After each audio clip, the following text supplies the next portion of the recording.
गुवाहाटी, जहां पर प्रधानमंत्री नरेंद्र मोदी किसान सम्मान निधि की किस्त जारी करते हुए कई परियोजनाओं का लोकार्पण शिलान्यास कार्यक्रम को संबोधित कर रहे हैं। गुवाहाटीवासी राइज अपना लोकाक मोई मूर आंतरिक नमस्कार जनाइछु।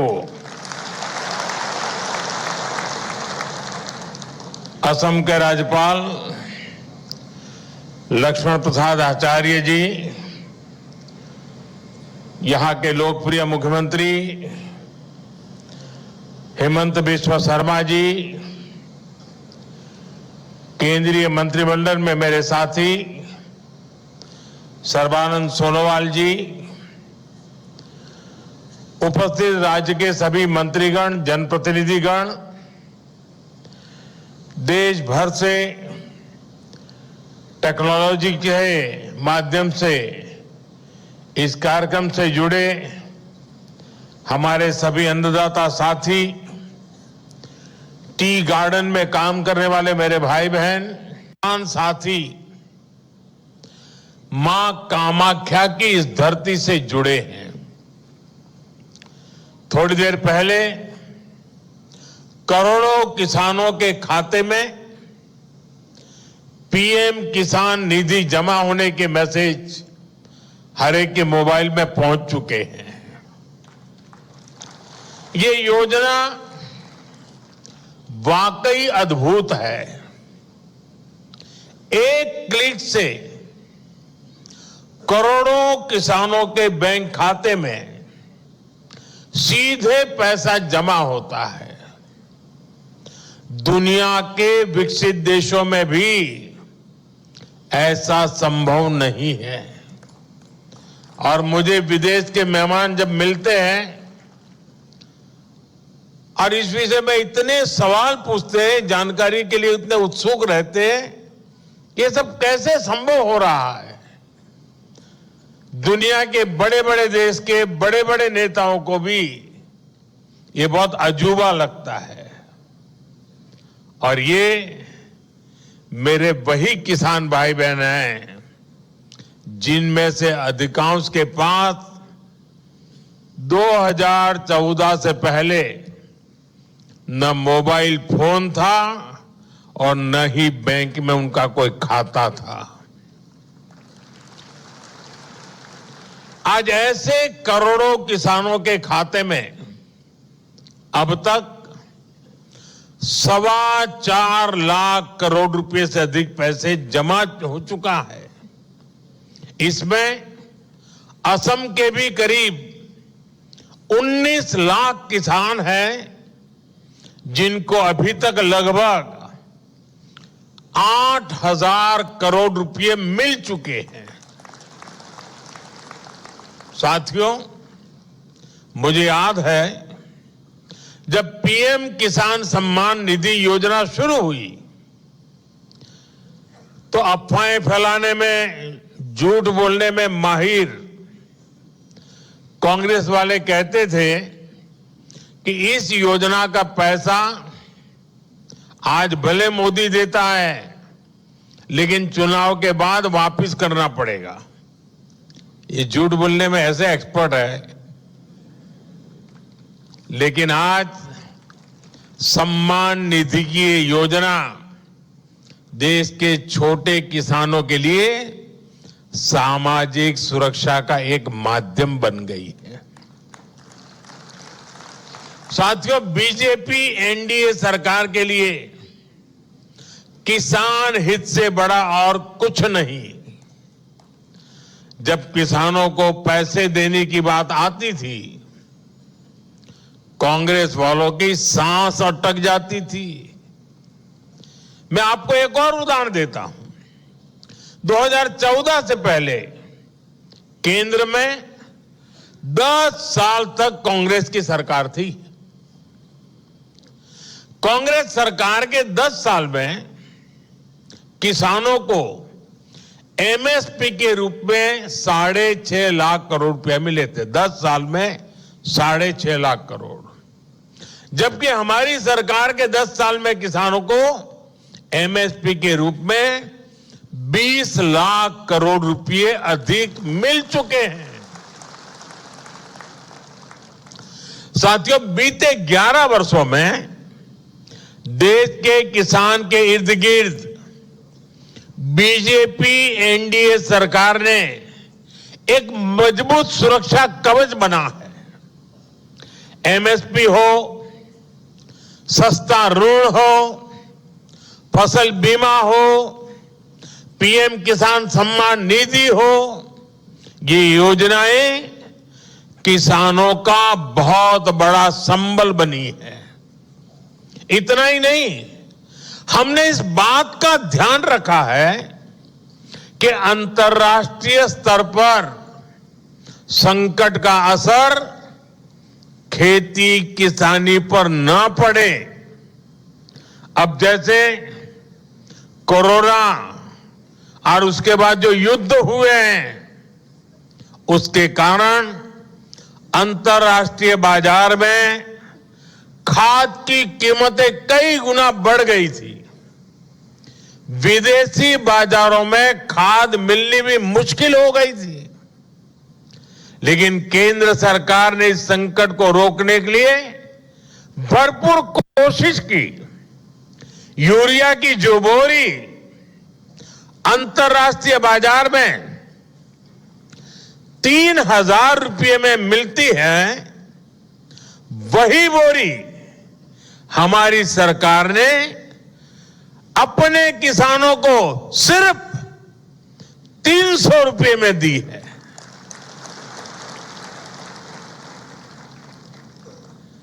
इस पर सरकार ने अपने खजाने से 12 लाख करोड़ रुपए से अधिक खर्च किए हैं, ताकि मेरे किसानों पर बोझ न पड़े। ये बोझ सरकार अपने कंधों पर उठा रही है। साथियों, बीते दशक में भाजपा एनडीए सरकार ने एक और बहुत बड़ा काम आत्मनिर्भरता को लेकर किया है।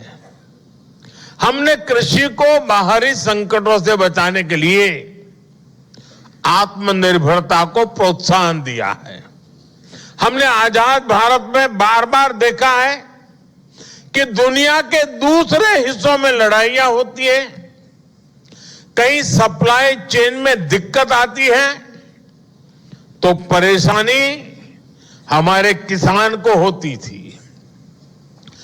कभी खाद महंगी हो जाती थी, कभी डीजल और ऊर्जा की कीमत बढ़ जाती है, क्योंकि दशकों तक कांग्रेस पार्टी ने देश को दूसरे देशों पर निर्भर रखा। इससे खेती की लागत भी बढ़ जाती थी। साथियों, किसानों की खेती नई तकनीक से जुड़े, उन्हें सिंचाई के नए तरीकों से जोड़ा जाए और फसलों को भी लाभ मिले, इस मंशा से हमारी सरकार ने पर ड्रॉप मोर क्रॉप की नीति बनाई। ड्रिप और स्प्रिंकलर जैसी माइक्रो इरिगेशन टेक्निकों को किसानों तक पहुंचाया। इससे सिंचाई भी बेहतर हुई और लागत भी कम हो गई। आज सरकार आपके खेतों को सोलर पंप से जोड़ने के लिए काम कर रही है, और हमारी कोशिश है कि डीजल पर आपका खर्च कम से कम हो। केंद्र ने जो कुसुम योजना बनाई है, वो इसीलिए है। आज बहुत सारे किसान न सिर्फ सोलर पंप लगाकर सिंचाई कर रहे हैं, बल्कि उससे बिजली बनाकर पैसे भी कमा पा रहे हैं। और तो इसलिए मैं कहता हूं, अन्नदाता ऊर्जादाता बने। साथियों, हमारा निरंतर प्रयास है कि खाद और कीटनाशकों पर किसानों की निर्भरता भी कम हो। कांग्रेस की गलत नीतियों के कारण देश के 5 बड़े खाद कारखाने बंद हो गए थे। हमने उन खाद कारखानों को फिर से शुरू करवाया। साथ ही किसानों को नैनो यूरिया से जोड़ने के लिए भी कई काम किए। आज देश के किसान को इसका लाभ मिल रहा है। अब बीजेपी एनडीए सरकार देश के किसानों को प्राकृतिक खेती के लिए प्रोत्साहन दे रही है। किसान जब बहुत बड़े स्तर पर प्राकृतिक खेती को अपनाएंगे तो मिट्टी भी सुरक्षित रहेगी और हमारे अन्नदाता वैश्विक संकटों से भी सुरक्षित रहेंगे। साथियों, एक तरफ बीजेपी एनडीए सरकार किसानों को लेकर काम कर रही है। हम देश को आत्मनिर्भर बनाने में जुटे हैं। वहीं आज कांग्रेस ने एक बार फिर साबित कर दिया है कि वो किसी भी स्थिति में देश के प्रति ईमानदार नहीं है। आज युद्ध से बने संकटों के बीच भी कांग्रेस सिर्फ अफवाहें फैलाने और अपप्रचार करने में जुटी है। और मैं जरा कांग्रेस के साथियों से कहना चाहता हूं, एक काम करिए, लाल किले पर से 15 अगस्त को पंडित नेहरू जी ने जो भाषण दिए हैं, जरा भाषण सुनिए। आप सुनकर के हैरान हो जाओगे। लाल किले से 15 अगस्त को एक बार कह रहे हैं पंडित जी कि उत्तर कोरिया और दक्षिण कोरिया में लड़ाई चल रही है, इसलिए भारत में महंगाई बढ़ रही है।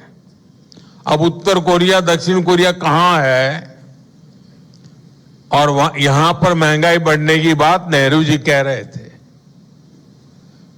और आज कांग्रेस के लोग देश को गुमराह करने में लगे हैं। वैश्विक संकटों का प्रभाव क्या होता है यह दुनिया देख रही है। साथियों, बीजेपी एनडीए की सरकार ने हमारी रिफाइनरीज के विकास के लिए, रिफाइनिंग कैपेसिटी के विस्तार के लिए काम किया है। आज भारत दुनिया का वो देश है जो अपनी ही नहीं बल्कि विश्व की ऊर्जा जरूरतों का भी ध्यान रख सकता है। यहां असम में जो हमारी रिफाइनरीज है उनको भी बीते वर्षों में एक्सपांड किया गया है। असम सहित पूरे नॉर्थ ईस्ट में गैस पाइपलाइन इंफ्रास्ट्रक्चर पर अभूतपूर्व निवेश किया जा रहा है। नुमालीगढ़ सिलीगुड़ी पाइपलाइन के अपग्रेडेशन का काम भी पूरा हो चुका है और असम के गोलाघाट में दुनिया का पहला second generation bio ethanol plant भी स्थापित किया गया है। इन सारे प्रोजेक्ट्स का बहुत बड़ा फायदा इस पूरे क्षेत्र को होगा। साथियों, रेलवे की विदेशों पर निर्भरता कम हो, हमें विदेशों से कम तेल मंगाना पड़े, इसके लिए 1 दशक में बहुत बड़ा काम हुआ है। पिछले 10 साल में आज देश का करीब करीब पूरा रेल नेटवर्क इलेक्ट्रिक रूट से जुड़ चुका है और जल्द ही हम 100% 100% इलेक्ट्रिफिकेशन का लक्ष्य भी पूरा कर रहे हैं। इस इलेक्ट्रिफिकेशन के कारण देश में करीब करीब 250 करोड़ लीटर डीजल की बचत हो रही है। असम में भी रेलवे नेटवर्क का तेजी से बिजलीकरण हो रहा है। आज भी यहां रेलवे के बिजलीकरण से जुड़े प्रोजेक्ट का लोकार्पण और शिलान्यास हुआ है। साथियों, असम देश में रिन्यूएबल एनर्जी से जुड़े संकल्पों की सिद्धि में भी बड़ी भूमिका निभा रहा है। Lower Kopili hydro power project से असम सहित पूरे नॉर्थ ईस्ट को फायदा होगा। और सबसे बड़ी बात, जो ये हजारों करोड़ रुपए की परियोजनाएं असम में शुरू हुई है, वो असम के युवाओं के लिए रोजगार के नए मौके बना रही है, असम की समृद्धि बढ़ा रही है। साथियों, बीजेपी एनडीए की डबल इंजन सरकार की पहचान संवेदनशीलता से है, सुशासन से है। देश के हर क्षेत्र, हर वर्ग का विकास, ये हमारी प्राथमिकता है। इसी भाव के साथ आज असम के टी गार्डन में काम करने वाले साथियों के लिए बहुत बड़ी पहल हुई है। जिनकी मेहनत से असम की वैश्विक पहचान को बल मिला, जिनकी उगाई चाय की खुशबू दुनिया भर में भारत की पहचान बनी, आज उन साथियों को बीजेपी एनडीए सरकार सम्मान भी दे रही है और सहायता भी दे रही है। कांग्रेस की सरकारों ने इन साथियों को पूछा तक नहीं, इनके पास जमीन के कानूनी दस्तावेज तक नहीं थे। मैं हिम्मता जी और उनकी पूरी टीम को बधाई दूंगा। आपने टी गार्डन से जुड़े इन परिवारों के लिए बहुत बड़ा काम किया है। आज असम की सरकार इस ऐतिहासिक अन्याय को खत्म करने का काम कर रही है। अब इन परिवारों को उनकी अपनी जमीन मिली है और इनके लिए पक्के घर मिलने का रास्ता भी साफ हो गया है। इससे टी गार्डन में रहने वाली बहनों को विशेष रूप से बहुत फायदा होगा। मैं चाहूंगा कि अब टी गार्डन में काम करने वाले परिवारों के बच्चे भी अच्छे से पढ़ाई करें और आगे बढ़ें। और बीजेपी सरकार ने इसके लिए भी पूरी सुविधाएं बना दी है। इसलिए ही तो हर टी गार्डन वर्कर कह रहा है, आको ये बार बीजेपी सरकार।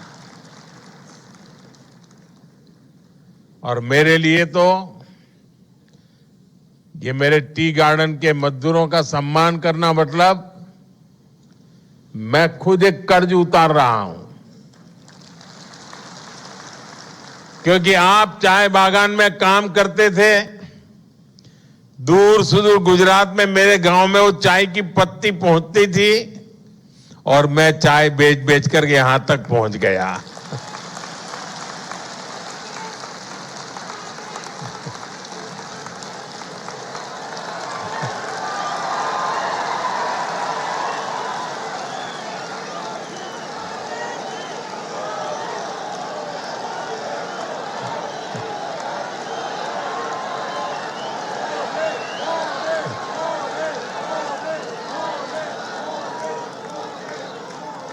अब मुझे बताइए, ये टी गार्डन वालों के आशीर्वाद नहीं होते तो मैं यहां पहुंचता क्या? ये टी गार्डन वालों की टी मेरे यहां पहुंची और मैं आज आपके बीच पहुंचा। और देखिए मां कामाख्या की कैसी कृपा है कि मुझे आज मेरे टी गार्डन के भाइयों का कर्ज उतारने का मौका मां कामाख्या देवी ने मुझे दिया।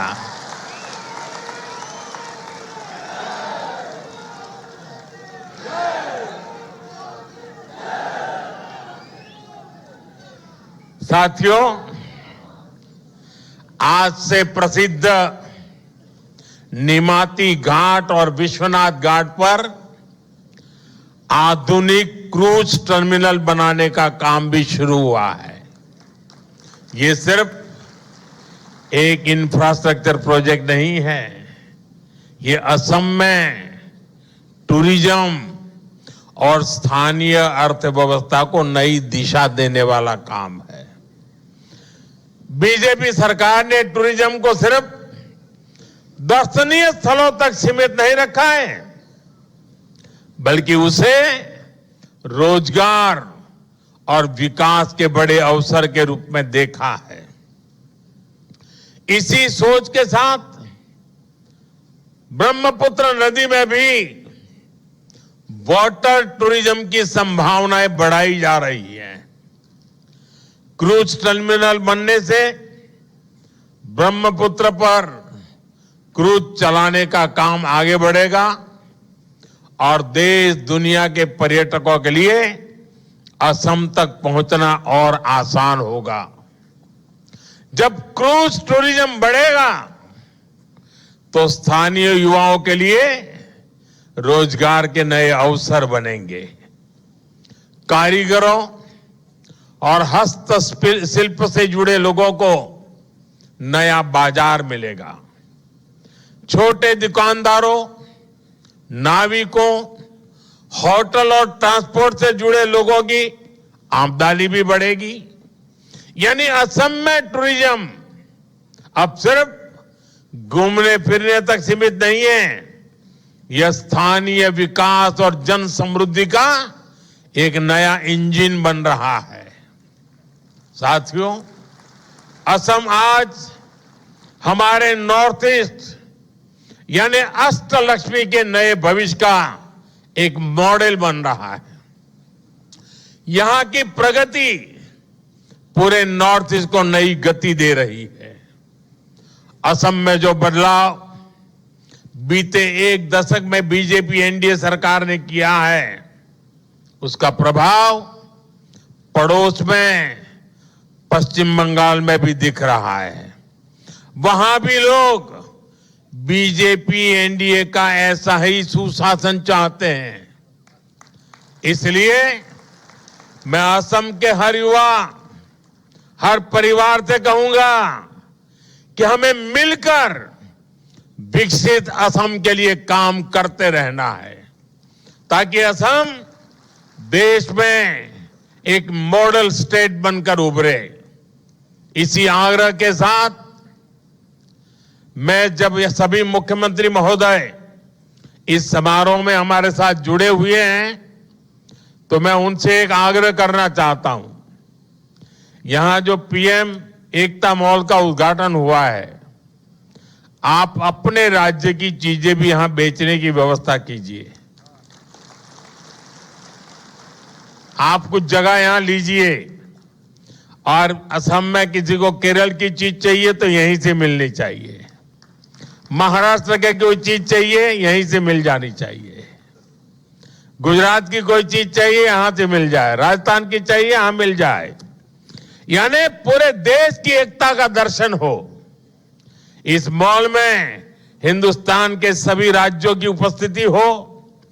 इस मॉल में असम के हर डिस्ट्रिक्ट की उपस्थिति हो।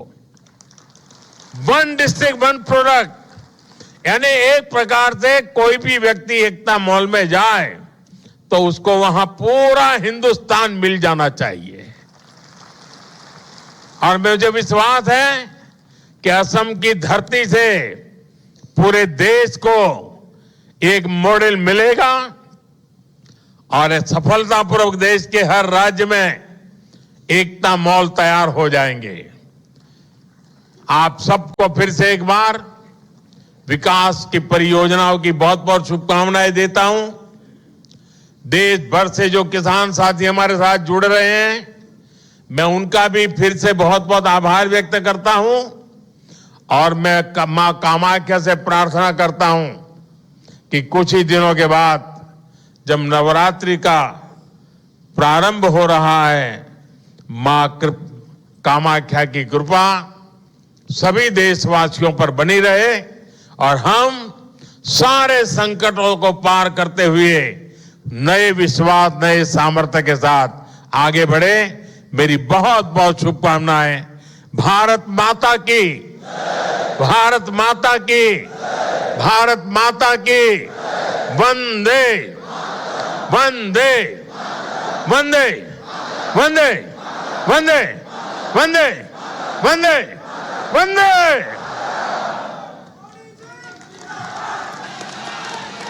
महोदय, आपके मार्गदर्शक विचार और ओजस्वी उद्बोधन हम सभी को निरंतर प्रेरित करते रहेंगे।